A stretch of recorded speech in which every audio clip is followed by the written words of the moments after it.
Hello and welcome to another video from Fantasy Football Scout. Today I'm joined by David to look at the best captaincy options for game week 23. David, welcome. How are you?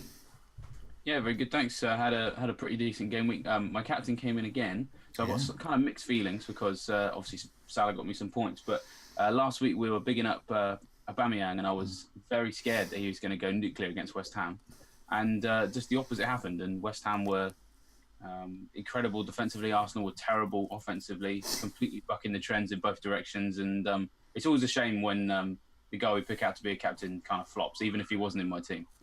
Yeah, no, I agree with you, and we mentioned it on the Scoutcast as well. I was without Hazard as well, and without Richarlison, and particularly without Aubameyang.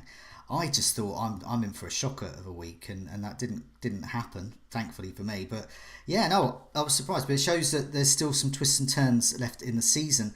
One twist and turn in particular involves the ankle of young Harry Kane. As we are recording on Tuesday, we don't know the full extent of this injury. The swelling hasn't gone down yet. So by the time you watch this video later in the week, we may have some more. You may have some more knowledge of this, but it's not looking good. It looks like he's almost certainly out for this weekend, and it's a matter of how long rather than if. But in his absence, he has a great Spurs have a great fixture. Now, are there actually any other Spurs assets that we should be considering for their game against Fulham? Well, yeah, I think it's annoying because the first thing I did when I set my team at the end of last game week was it was Captain Kane straight away. That was the easy, obvious choice. Um, but when you think about it, they're not just going to be losing Kane for this game. They're also going to be losing Son, who's now gone off to the Asia Cup.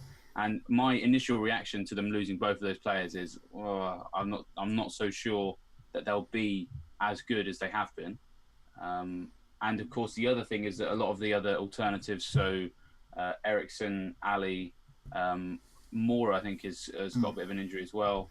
There's Lamella as well. None of them kind of really on current form really give me too much to think. Oh, I want to go for that guy. It's a tough one, but obviously the fixture against Fulham is still very nice. So I think Spurs will win. So someone's going to have to do something. I mean, Fulham are still they made some defensive improvements and not allowing quite as many shots in the box as they were. Although they're still in the sort of bottom 6 and 7. Big chances they're conceding is still quite high as well. And of course they were quite unlucky the way they conceded goals against Burnley. Both of them own goals. Yeah, Um, I mean so that says something in a way. It says that they're still all over the shop. One own goal is unfortunate, but two start to become a pattern. I think. Yeah, you mentioned there as well. Yeah, joint second worst actually for big chances over the last four, with 12 conceded there. That's not great, and worse for big chances conceded at their last four away matches as well. But I'm going to edit that bit out because they're at home. Just write down the time for that. Yeah, I'll just come in. I'll come in with a bit about Ali now. okay, yeah. For me, I actually think Ali is a great option for the armband this week, not just to bring in, but for the armband. And here is why. Now, one of our colleagues at Fantasy Football Scout, Awesome O, has done a fantastic bit of research here. And it's something I remember from whenever Kane's out. So you always remember the times when Kane's out, because it's not actually that common. But Ali has been traditionally the man that steps up. I'm not saying steps up as in he becomes a central striker. He steps up with the goals. So they've played 14 games since the beginning of the 2016-17 season. There's 14 games where Kane has been either completely absent or he's only had a cameo. So he's only just come on or got injured early. And of those, Spurs have won 10, drawn 3 and lost 1. So Spurs do well without Kane. They still do well without Kane, so that's a good thing. And the top scorer amongst those games is Ali with 10. There's 10 goals he scored across 14 games. And I remember particular games, particular runs of games as well where I've owned Ali. And I remember a particular game where he pretty much wrestled the penalty ball off Son to take it. And his comments after the match was very much kind of, it's my job. He just took it upon himself. Kane's not here. It's my job to drive forward. I mean, that's the kind of I don't think that that's going to stop for any reason. So I think Ali could be a differential option here. But moving on to a kind of a more mainstream option, with the absence of Kane, that leaves the door open really to one man to dominate the captaincy poll, I imagine, and our thoughts, and that's Mo Salah. He's got a lovely home game. Well, you know, I say lovely, but potentially lovely home game against Crystal Palace. But yeah, what do we think? I mean, Salah, just a no-brainer? Captain him? Yeah, I mean, I think we're at the stage now where we were at it a couple of weeks ago. I think he's getting auto-captured by a lot of people now, and for good reason, because, you know, he can't stop scoring points.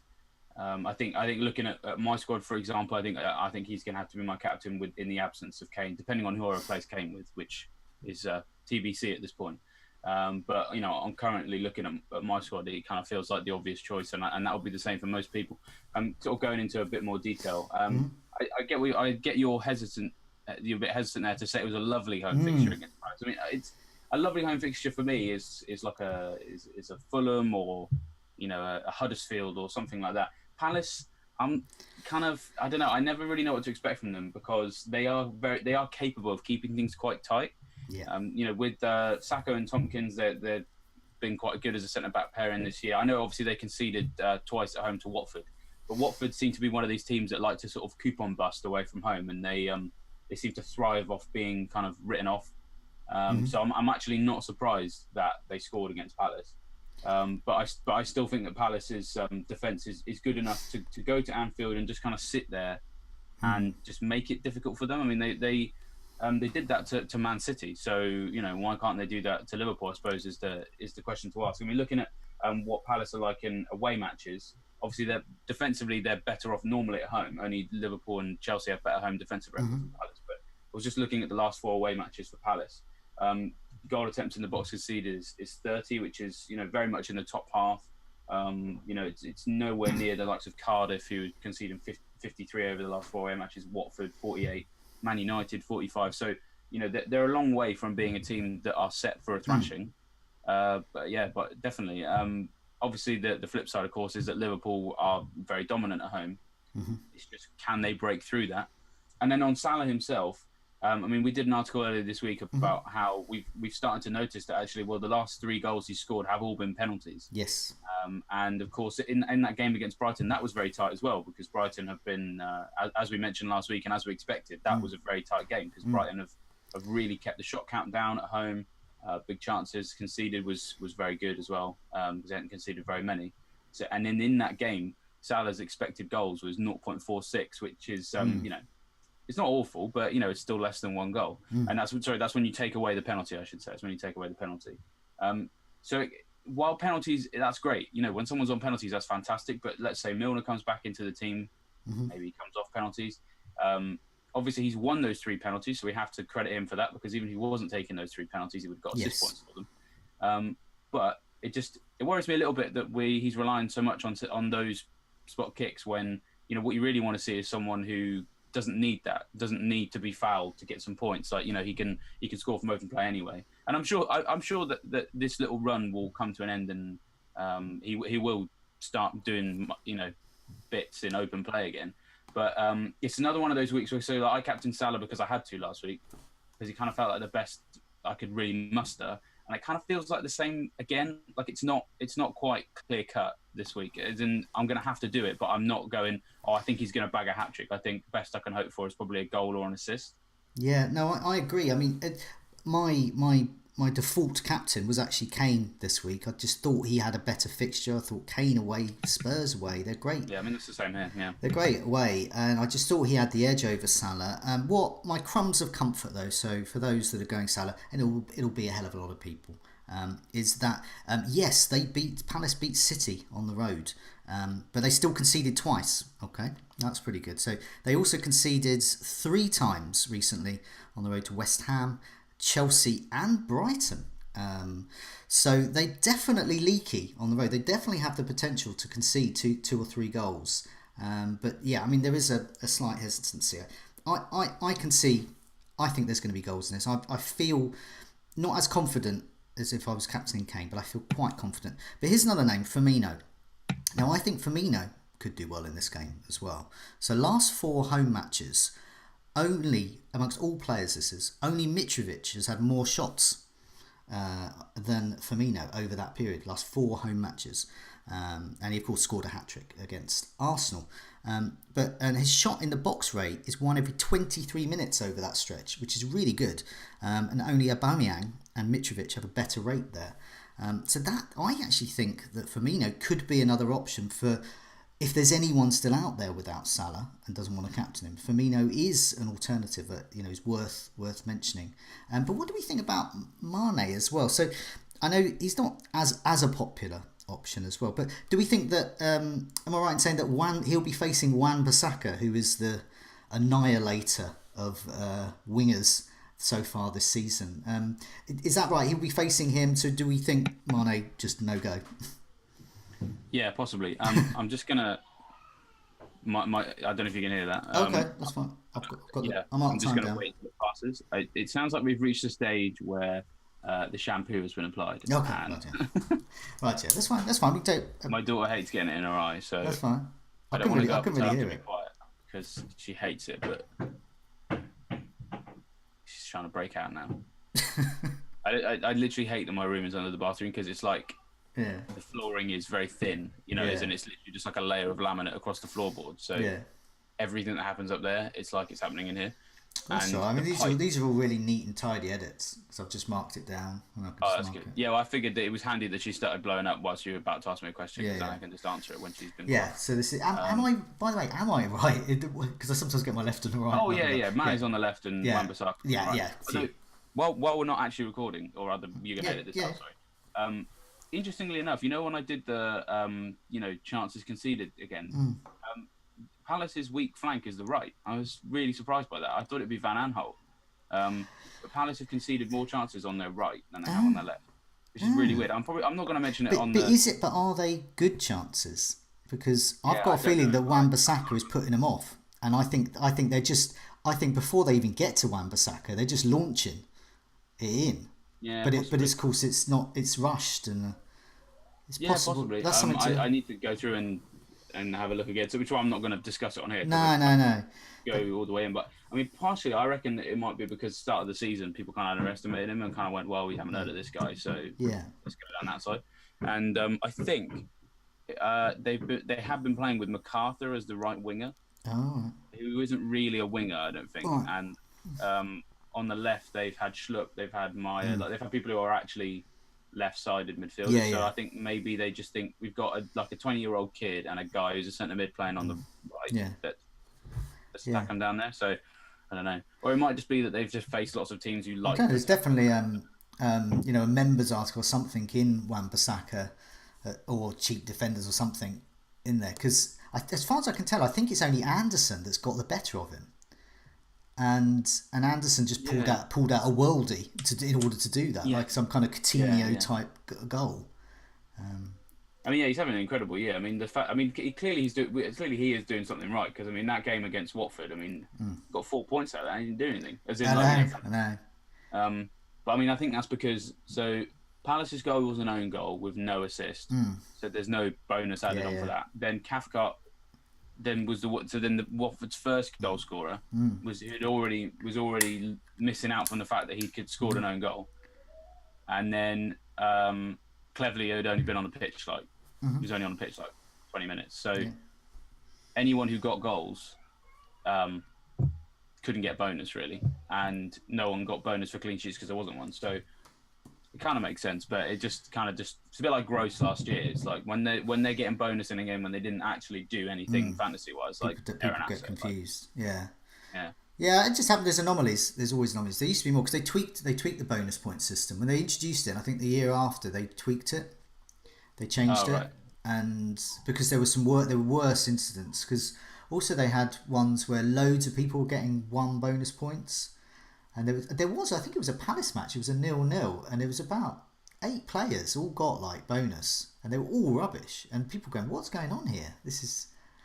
And it was just the way it had been structured. You get these, and I think they've done a pretty good job. And is it all quieting down a bit now? Oh, you're muted. No, you're still muted. Can't hear you. Am I back?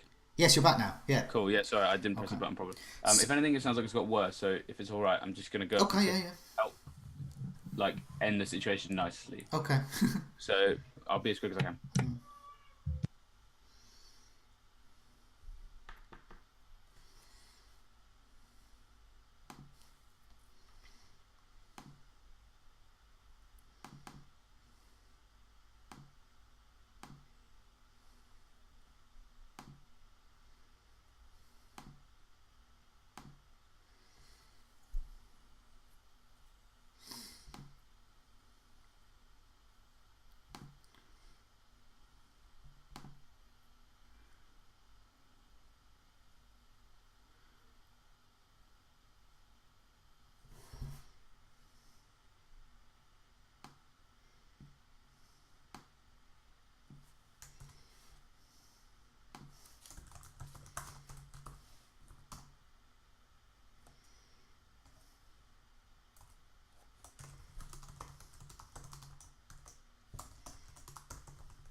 Hello. Oh, yeah. Hey, right. Right. I think I'm done. Sorry Okay, about cool. That's fine. that. So you just asked me about Mane and Wan-Bissaka. Yes, I was saying yes. So yeah, Cool. So I'll leave like 10 seconds and then, yeah, or like 5 seconds and answer it. yeah. Yeah, obviously, yeah, Mane's going to be up against Wan-Bissaka, who's just been imperious this year. Been playing. He doesn't look like a kid. He looks like a guy who's been playing at right back for 10 years. So yeah, I wouldn't expect Liverpool to get much joy down that particular flank, even if they try it. I think he's going to be equal to everything they can do there. And of course, in terms of what he can do we know what he can do on the bonus, for example, because in that most recent game against Watford, he didn't score, he didn't assist, he didn't keep a clean sheet, but he still got maximum bonus points. So that means he's doing everything you want a defender to do. So yeah, wouldn't think about Mane this week. Yeah, no, I don't think so either. I do. I'm a big fan of Firmino at the moment. Actually, very tempted to get him in myself. But yeah, got to be Salah for the captaincy. Right, we haven't got a contender to really compete with Salah just yet. But maybe Manchester United have that. Now they have, once again. I say a good fixture. It does seem a good fixture. It's at home to Brighton. Now I think there's some captaincy options here, particularly Pogba and Rashford. So the figures I've got up on the screen at the moment are the goals that have been scored in the Solskjaer era. And as we can see, Pogba and Rashford have absolutely dominated proceedings there. They've got 4 goals apiece, and Pogba in particular 4 assists there. So he's got a bit of everything, and that's good news for a captaincy because you've got bonus, assists, and goals as well. So, what do we think about Manchester United? Do you think? I mean, first of all, are they good options? And secondly, could they actually compete with Salah, considering he has Palace at home? Well, yeah, they're fantastic options. I think everybody can see that Solskjaer has just completely transformed Man United and deserves a lot of credit for that. Pogba obviously is definitely the pick of the lot. I mean, we were just saying before we came on air, just looking at what Pogba's done in an underlying sense. It's just ridiculous. He just does everything. Yeah. He's pretty much top of he's top for shots on target last 4 game weeks by 4. So he's had 14, and then the second best is 10, who by the way is Rashford. So it's looking ridiculously good goal threat wise. But then also when you look at chances created last 4, only 3 people have had more than him. That's Sterling, Maddison, and Fraser are kind of the usual suspects as people expect to see out there this season anyway. So yeah, he just looks incredible, and he's definitely the form player. And out of those 4 guys there, I mean, easily if I owned all 4, I know you can't do that, but let's say you do. I'd pick Pogba definitely because he just gives you that chance of lots of different things. Rashford obviously looks very exciting, and I'm not trying to knock him at all when I say he just really gives you goal threat, because he does give you great goal threat. But there's a reason he's a bit cheaper, in my opinion, is because he's not quite the creative star that Pogba is as well. As for the fixture, it's frustrating really, because actually it's Brighton again who kind of worried me last week, and they're worrying me a bit this week because. Yeah, away from home, again, goals conceded in the box, 26. Only 4 teams have done better than that, and that's Spurs, Man City, Liverpool, and Chelsea. So pretty good teams. They're the only teams that have done better than that. But then big chances conceded away from home. Brighton are the best. They've only conceded. Okay, 1. Well, there's a stat. So I don't know. It's that's why this particular week, I would probably rather go Salah than the Man United options because. While Man United have been incredible attacking-wise, there will come a stage, I do think, and obviously the Spurs game, I think, probably counted as this, where they have to kind of break a team down who are kind of, well organised, basically, and not really trying to hurt them, because I think that's probably what Houghton will do. You're going up to Old Trafford and you look at the form Man United are in, I can't see Houghton trying to chase a game. No. I can see him just putting 11 men behind the ball. They can play their star centre-back, Duncan Duffy, who we all love. Duncan Duffy. And, so it's tricky to see that game as... It kind of really just depends on the outcome of the first maybe 20 minutes. Like, let's say that Man United get an early goal, then yeah, fine, I think Man United could win 3-0. But if it's getting to like the hour mark and Brighton have stood up to them, which the data is telling us that they can do, they did it to Liverpool, then, that's the situation that I don't really want my captain in. So that would be the thing that would just put me off. But of course, Salah offers that great kind of auto captain, but it's still not the best. It's just why did Kane have to get injured? You know, it's sort of that would have been perfect. So Yeah. there's lots of caveats about lots of these options this week because really they were all second choice to Kane in my opinion. Yeah, no, I agree. And just to reiterate that point about Brighton as well, I just looked at the last 4 away matches just to see if that kind of season form was recent as well. And it is really. They're joint second best in terms of conceding big chances the last 4 away games. And only Leicester and Wolves had conceded less. That was ahead of Monday's match this week when I looked at those figures. But no clean sheets over those 4 matches, and they conceded 11 along the way. So they are there for the taking. It's just they're not going to give so many chances. You've got to be absolutely at your clinical best, really. Yeah. And I also think this is going to be one of those other tests for Solskjaer as well. So that Spurs game was a test. Can Manchester United do it against a big side? Well, I remember the Brighton game last season. Manchester United won, but only just. And another thing we discussed while we were off air was that in the bonus point system, it was Pascal Gross that ended up with bonus in that game, even though he was on the losing side, and that highlighted the work rate that Brighton put in there. So I think this is another test there. Can they break down a side that's basically going to be going there with one mission alone, prevent the other side from scoring? That's it. So I think, it's going to be an important test. But once again, good for Pogba, not as good as Salah. What about Man City, though? They looked in great form again last night against Wolves. A whole bunch of options as well for their trip to Huddersfield. Particularly Jesus as well. He could be an option as well. But yeah, what do we think about Man City options? And if we go for any of those ones for the armband, which is the best? Yeah, loads of options. I think it was nice, unless you're a Wolves fan, to see Man City play like that the other night. I am well aware that there will be complaints about, I think, Bolly's red card, which I think kind of changed the game because it was quite similar to Company's against Salah. So, I don't really think... So I think City had things their own way, and I don't mean to say that in that they were favoured. I just mean, like, the game kind of panned out favourably for them. So, that... But to still see them capitalise, that's good. You're right, Jesus looks great, and we were recently looking at close-range shots, and he's actually doing quite well for that, having not actually played that often this season. So, he's very much a penalty box merchant, which, is always good for a fantasy asset, which is good. Sané, I thought looked great as well. I'm glad, from a personal perspective, that I've held on to him. Yes, me too. Another assist for him. People have been saying that... obviously, Ozil had been the great German assister, but it looks like Sané has taken on that mantle now. Sterling looked, bright again. For me, he does play quite wide, which kind of worries me a bit. But of course, if you've got him, then you're backing him to do well, so you're going to consider him for the captaincy. I actually, to be honest, all of these options are great. I'll talk about Aguero in just a sec, but for me, the key here actually is the fixture. Because they're away at Huddersfield, who I'm going to assume, obviously we're recording this on Tuesday, I'm going to assume that by the weekend they might have a manager, but I'm going to assume that they don't. Yes. But even if they do, the guy won't have had much time to prep with them. There's a lot that needs doing there. I think everyone would agree with that. I think David Wagner would agree with that. In fact, that might have been the reason why he left.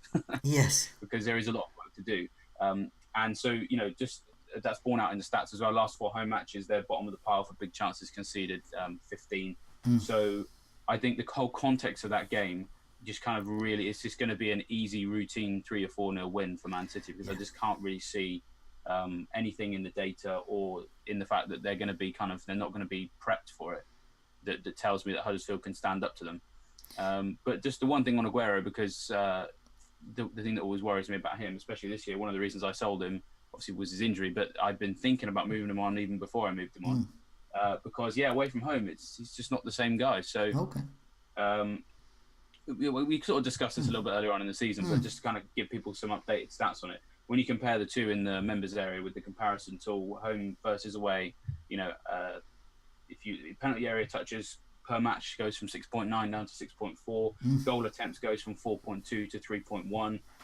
Goal attempts in the box goes from 3.2 to 2.5, and then minutes per shot 15.7 at home, 24.4 away. So the away stats, they're not awful, but they just really don't compare to when he's at home. So obviously there were times earlier on in the season where we were faced with maybe Salah at home, Kane at home, Hazard at home, some of the other options, but Aguero away, and we kind of went, well, do you know what? I think I'll leave it because you aren't producing on quite the same level you are at home. So it's always worth mentioning that with Aguero now that he seems to be back in the I think so. selection frame. I think another issue with Aguero is Jesus' form. How do you drop him? I mean, one of the things I look at from a captaincy potential is double-digit haul potential. And Aguero's has had just two this season, really. First one, big one at home, game week 2.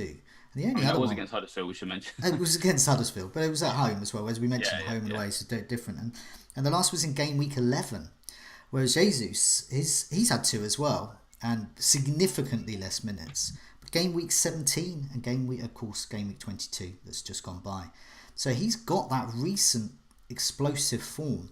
I think if I was a risk taker, I would take a punt because I think the potential for the most goals is this game.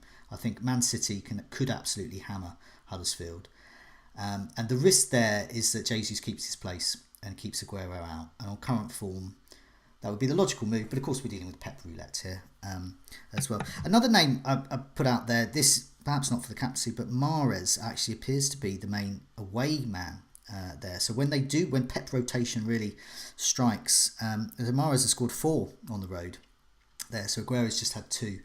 And I noted that Sane was taken off on the 73rd minute last night, which would indicate his minutes are being preserved. And so, hopefully that means a start there for his owners. But of course, Mahrez can rotate far better with Sterling, and Sterling played the full 90. So I'm not suggesting Sterling's going to be definitely rested. I'm just saying that there is that risk there. That's always there with him, isn't it? And that's for me. If I was a Sterling owner and I was thinking I want to captain Sterling, I'd probably think twice because I'm not convinced. I'm certainly not 100% convinced he'll start, and I think Sane is more likely to start. So if you're looking, I think that has to be the bottom line on the Man City options because I think, as you've mentioned there, I think we both think this is the game that has the most goals. Yeah. But it always just comes down to how do you capitalise on that? It's a little bit unclear. Sterling, of course, as you mentioned, I think is probably the most at risk from people we think might start because I think Jesus actually could start ahead of Aguero. And then there will be people out there who've asked me, will I ever captain Sané again after he ended my run?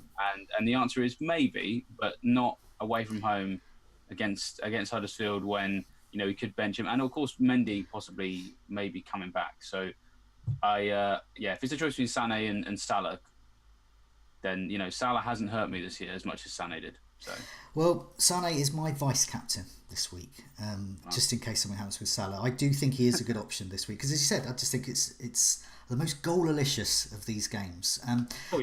Before we wrap up, shall we have a look at the fixtures again? And just is there any other perhaps differential options that we haven't mentioned? I guess one area particularly is Arsenal against Chelsea. Is that just too tough to call, or do we think that Aubameyang's strong home form and Hazard's ability to he's got a pretty decent record against Arsenal over the years. Do we think either of those two could perhaps sneak in as a differential armband option? Possibly. Chelsea's defence, I think I know they conceded to Newcastle, but largely they've been keeping it tight, and I kind of expect them to make it difficult for Arsenal to score. Arsenal's defence is just absolute bobbins. So I think, okay. I just think, if you got Hazard, then maybe it'd be a risk, but I think it would be a calculated risk because, as sort of we mentioned before, Hazard seems a lot more reliable away from home. He just as a person strikes me as the kind of guy that likes to poop a party basically, which is why he's very good away from home. And he's also very good, and also why he's a bit of a troll at home. As long as he's annoying someone, Hazard is happy. So that's just away from home. I mean, the stats are there as well. You can see that he's a lot more reliable away from home with his goal scoring anyway. And scored in this fixture last year as well. It was a penalty, I believe, that he won that was highly contentious. So hopefully more of the same because that'll make for some good drama. Lots of booze there. No, I think it's very hard for anyone to compete on paper this week with Salah. Huge ownership as well. Yeah. And most of his owners will be captaining him as well. But I think we agree it's that Man City fixture that looks the standout there. But which one to pick? We'll leave it to those who are watching to decide. But for now, David, thank you and good luck with the game week. Cheers, and to you as well.